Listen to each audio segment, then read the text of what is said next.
Today subject caterpillar ഒരു പുഴുവായിരുന്നു. ഇതെങ്ങനെ പറയാം? ആ ബട്ടർഫ്ലൈ വാസ് എ കാറ്റർപില്ലർ. എങ്ങനെ പറയാം? Butterfly was A caterpillar. അപ്പോൾ നമുക്ക് ആയിരുന്നു എന്നുള്ളതിന് എന്ത് ഉപയോഗിക്കാം? സിംഗുലറായിട്ട് വാസ് ഉപയോഗിക്കാം. പ്ലൂറലിനും എന്ത് ഉപയോഗിക്കാം? വേർന്ന് ഉപയോഗിക്കാം. അപ്പോൾ ഞാൻ ഉറങ്ങുമായിരുന്നത് എങ്ങനെ പറയാം? നിങ്ങൾ ഉറങ്ങുമായിരുന്നത് എങ്ങനെ പറയാം? ആ എങ്ങനെ? ആ ഞാൻ ഓടുകയായിരുന്നത് എങ്ങനെ പറയാം? ആ ഞങ്ങൾ ഓടുകയായിരുന്നു എന്നുള്ള എങ്ങനെ പറയാം?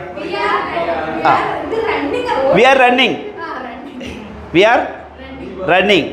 V was running. We was sorry we were running.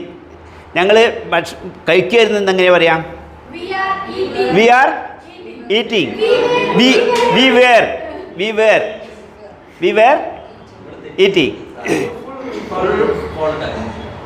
പഠിക്കുകയായിരുന്നു. ഞങ്ങൾ പഠിക്കുകയായിരുന്നു എങ്ങനെ പറയാം? സ്റ്റഡിയിങ്. ആ ഞങ്ങൾ ഭക്ഷണം കഴിക്കുകയായിരുന്നു. ആ തന്നെ. ആ ഇത് ഞങ്ങൾ ഓടുകയായിരുന്നു. റണ്ണിങ്. ഞങ്ങൾ ചാടുകയായിരുന്നു. ജമ്പിങ്. Outstanding performance. Okay. 5.